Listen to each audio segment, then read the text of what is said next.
Hello, and welcome back to another episode of You Would Think. Full disclosure, this is a trial channel where we discuss trials, engage in commentary, and overall discussion. I do not have a law degree, nor am I an attorney. Again, this is a trial channel, and no legal advice is given. However, I do have my degree in forensics and crime scene technology, so true crime and watching trials and whatnot has become more of a hobby than anything else. And I thought, well, why not make a channel where I can engage in them with you and we can discuss them from different perspectives. So that being said, please like and subscribe, and please put all of your comments and questions into the comment section so I can address them, and let's get into it.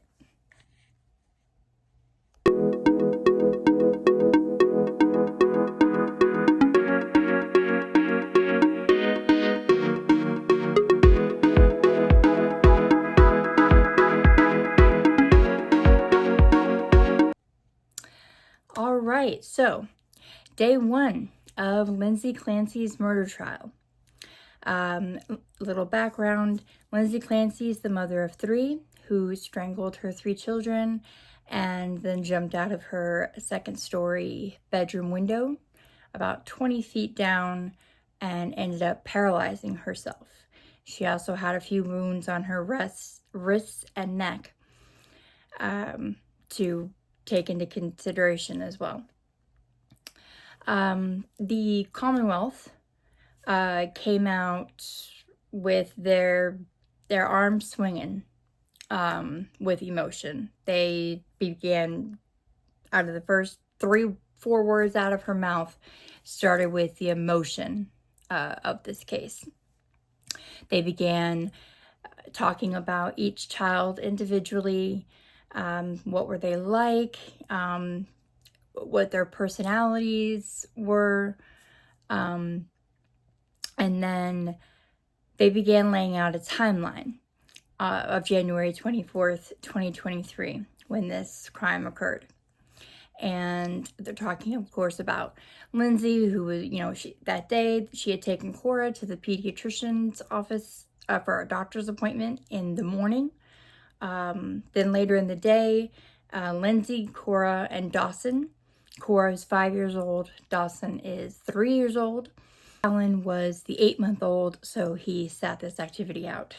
So it was Lindsay, Dawson, and Cora. They were playing in the snow, building snowmen, sending pictures back and forth to Patrick, who was working from home out of the basement. And then, they lay out more of the timeline, kind of, looking at where, she calls CVS to see if they have the children's Miralax, which was something that the pediatrician had recommended for Cora. She had some stomach problems, so the pediatrician had recommended Miralax. So she called CVS to see if they had the children's Miralax. And then she asked Patrick if he wanted takeout that night for dinner because she had not prepared anything. He said yes. So she calls a restaurant called 3V and places an order. And then Patrick leaves around 5:15 or so to go to CVS and then to pick up dinner and then to come back home. So the Commonwealth solidly lays out that timeline, and we can have a little bit of a look at some of her opening statement.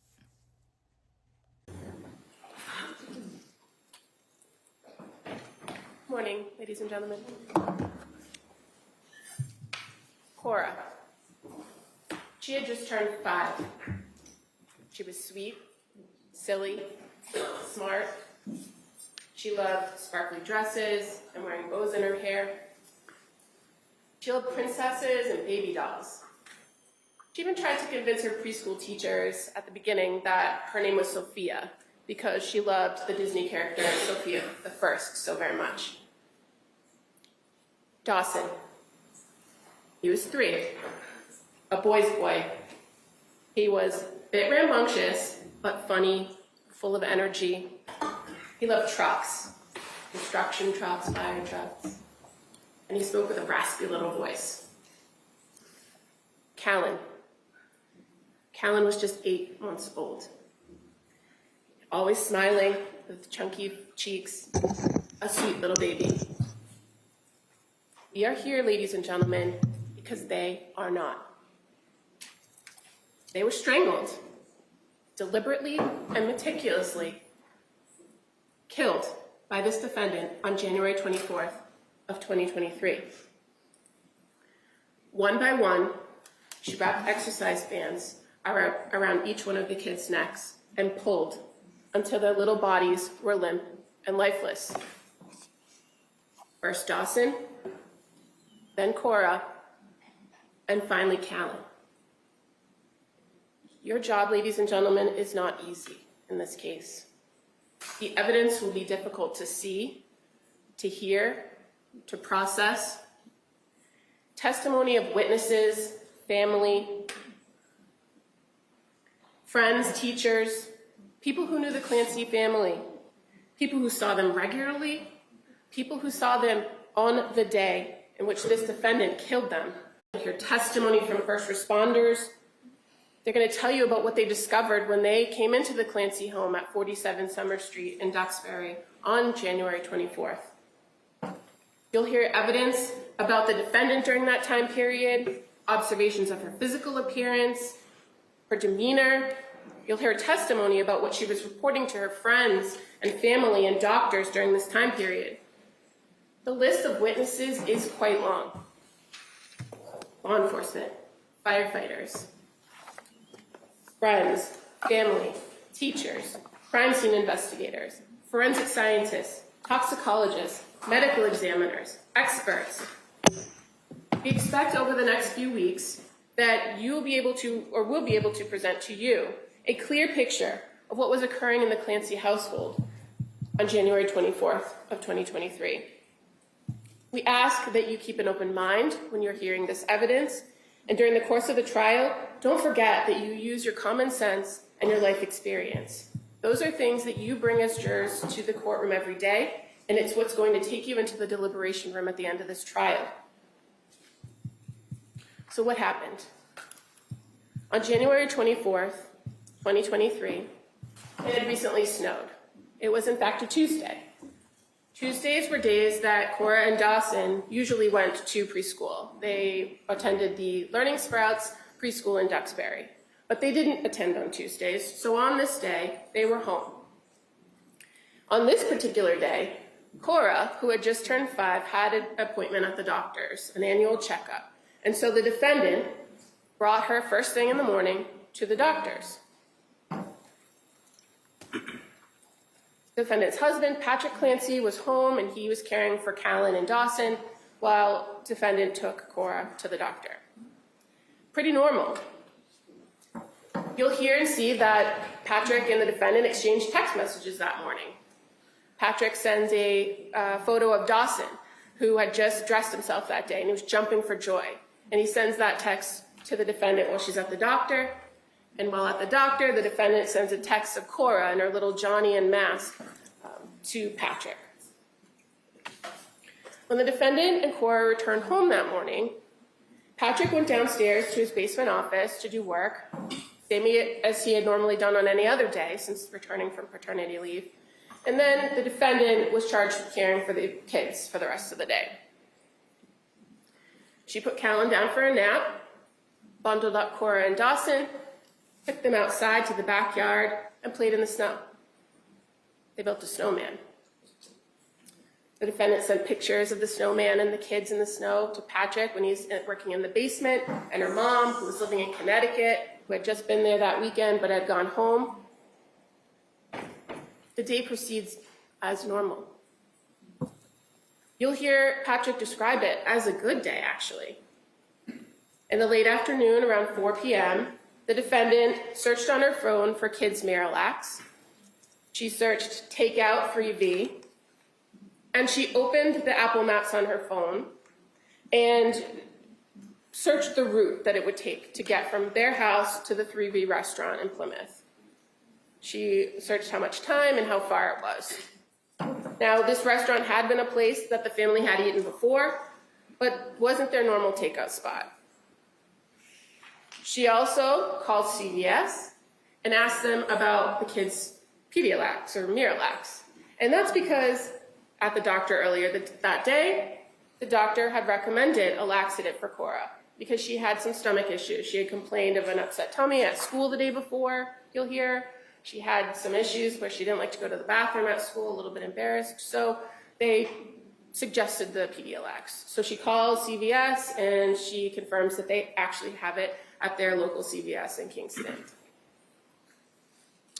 Then she sends a text to Patrick and asks if he wants to get takeout, if 3V is okay. She didn't feel like cooking dinner, it was a long day. He says, sure. She calls in the order. When Patrick leaves the house around 5:15 that evening, everything is normal, seems normal.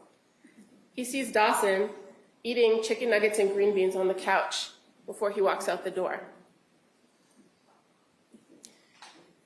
Patrick leaves to go to 3V, and he's going to stop at CVS on the way there. That's when the clock starts, ladies and gentlemen. The defendant knows that Patrick has to stop at CVS, go to 3V. She knows that it's about 5 miles from their house to get to the restaurant. She knows approximately how much time she has for him to go there and come back. She then takes the children down into the basement. She separates Dawson from Cora and Callan, and then she proceeds to wrap exercise bands around each child's neck and pull until they are dead. She leaves the bands wrapped around each child's neck and goes back upstairs. In the kitchen, she gets a knife, and then she proceeds to the second floor of the home. In the middle of this, she misses a call from Patrick. He's at CVS. She misses the call. She calls him right back, and they talk for 14 seconds. Nothing that she does or says in that phone call is of concern to Patrick. He proceeds on his task, and she proceeds with hers. She goes to the second floor master bedroom, locks the door, crushes up some pills, and attempts to take her own life. She uses the knife she got in the kitchen to slash her wrists and her neck. She moves the bed away from the wall, away from the window. She opens that window and goes out. She lands on the cold, hard ground. Shortly thereafter, around 6 p.m., Patrick comes home. He's got the takeout bag and the CVS bag with the medicine.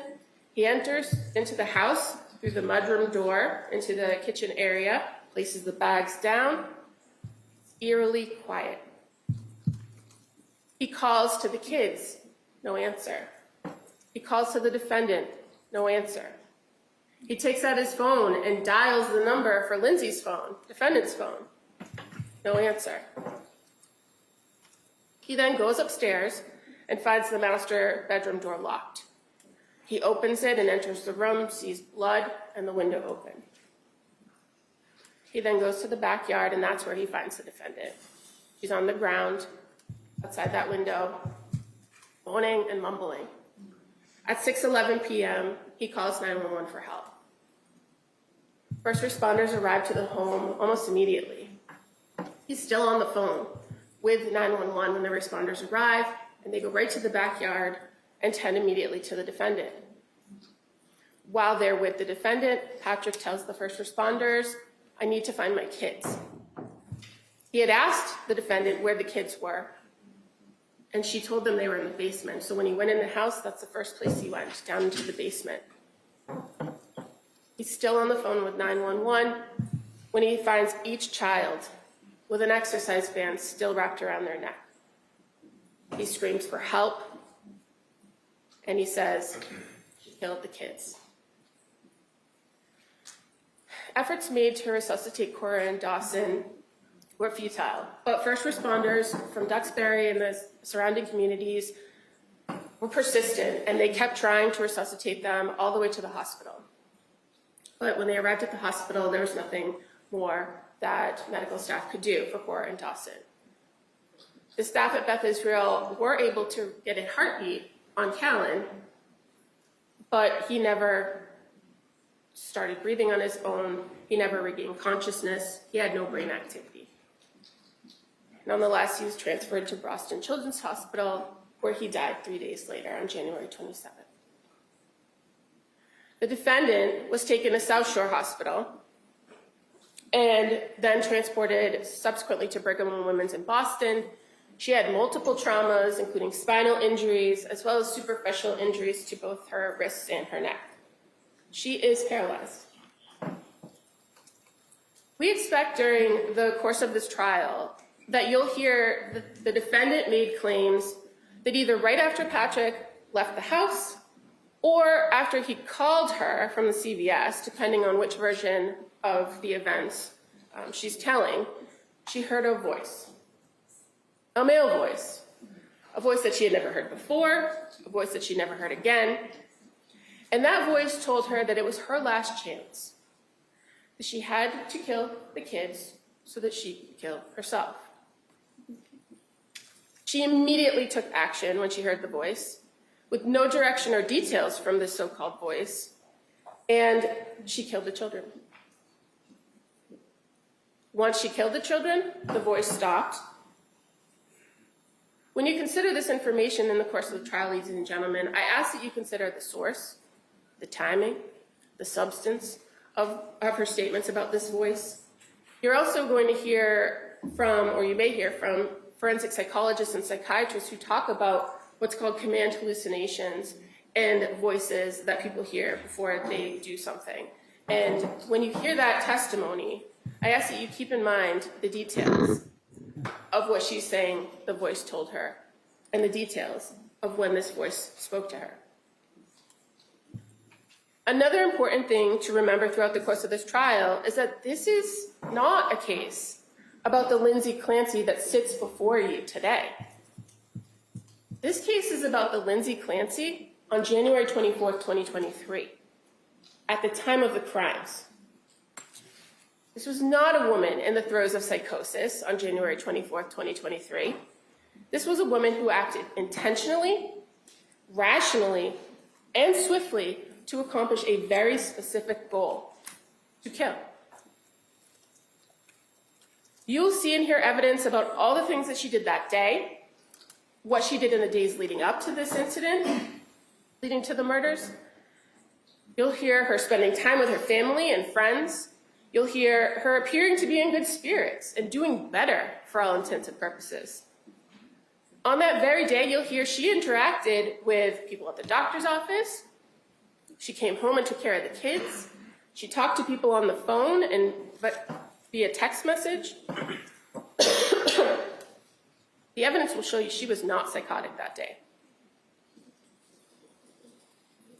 Throughout the evidence in this trial, you will learn about the defendant being the classic overachiever in school, in her personal life, in her nursing career. She was someone who liked to control every little detail of her life, of her family's life.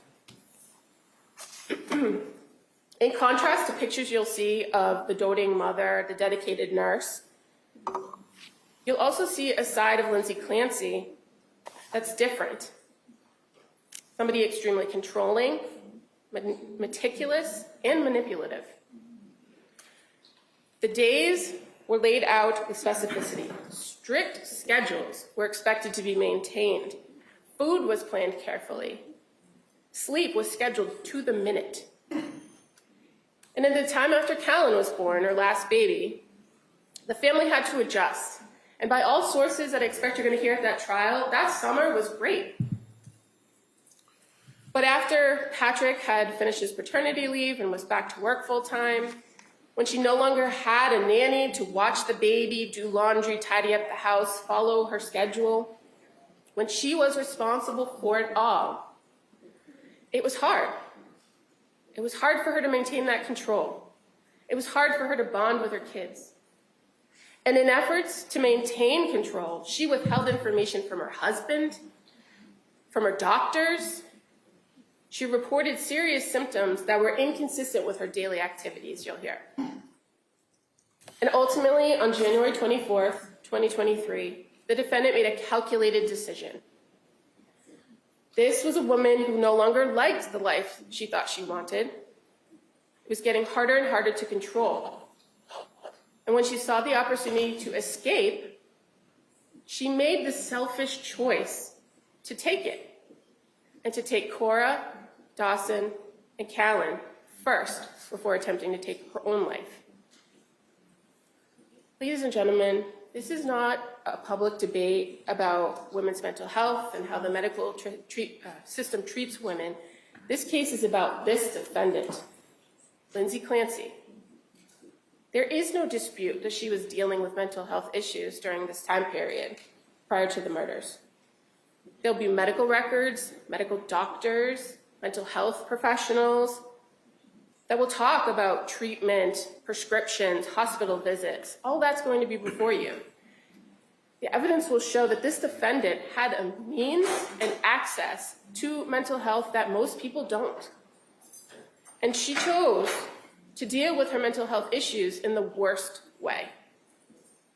She chose to manipulate her providers, seek out the quick and easy fix when she was feeling depressed and anxious. And when she didn't get what she expected, she chose an alternate route. She sought a different doctor. She changed medications after days. She disengaged from treatment when she didn't like the plan. After only 4 months in treatment, she made a choice, a deliberate and intentional decision that she did not want to try anymore. And because no one could take care of her kids the way she wanted them to, she had to take them with her. Despite all the precision that she exhibited that day, you'll hear, the timing of it all, the swiftness of the killings, overcoming the interruption of Patrick's phone call, what she did not anticipate was that she would not be able to complete the act by killing herself. Ladies and gentlemen, people with mental illness commit crimes every day and are responsible for them. The fact that someone may suffer or have a mental illness, a mental disease or defect, is not the end of the inquiry when it comes to guilt or innocence. It is whether a person can appreciate the wrongfulness or criminality of the conduct and conform their conduct to the law. Do they know what they were doing, and can they control their actions?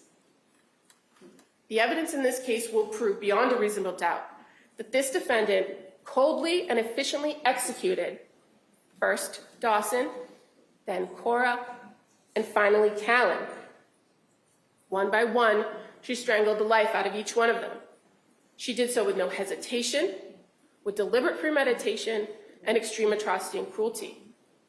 She is criminally responsible for the murders because the evidence will prove to you that she knew exactly what she was doing. She drew her husband out of the house, their father, so that she had the opportunity and the time to carry out these murders. She maintained the ability to control her conduct, conform her conduct, when she attempted to kill herself to escape the consequences. At the conclusion of this case, we're going to come back and we're going to ask that you return guilty of the murders of Cora Clancy, Dawson Clancy, and Callan Clancy because the defendant committed those crimes. All right, thank you, counsel. So you can kind of see and get an idea of where the Commonwealth is headed with this. They claim that Lindsay, at that point when Patrick leaves, strangles the children, and she does it one by one. And then she grabs the knife from the kitchen, goes upstairs to her bedroom, shuts and locks the door, and she cuts her neck and her wrists, and then jumps out of her second-story bedroom window about 20 feet down and ends up paralyzing herself. Now, the Commonwealth claims that the wounds on her wrists and her neck were superficial, mainly due to them not being very deep. And by the time Patrick found her on the 911 call, they tell him to apply pressure if pressure is needed, and it was not, because the wounds had stopped bleeding. I would imagine that that they would be deeper, maybe, if that's what you're trying to accomplish. I don't know. Maybe that's something that we can talk about. Put your thoughts in the comments, what you think about that. And then they claim that she did all of this with jumping out of the window and trying to harm herself in an attempt to escape the consequences of what she had done. So Patrick then comes home around 6, finds her in the ground in the backyard. He calls 911 and asks her, "Where are the kids?" She then replies, "They're in the basement." So 911 still on the phone. Patrick, rushes to the basement, and apparently you can hear him scream and yell at that point, she killed the kids. Lindsay, well, the Commonwealth claims Lindsay stated that she had heard a male voice say something around the lines of, this is your last chance, and that she had to kill herself and the kids.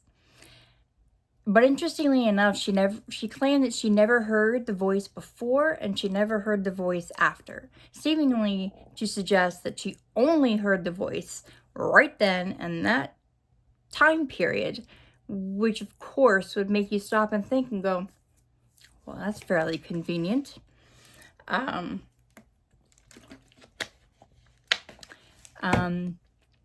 then they just go right at, she acted intentionally, deliberately, and swiftly, stating that no one that she spoke to or saw that day at the doctor's office, when she called to order dinner, when she called CVS, nobody reported anything abnormal.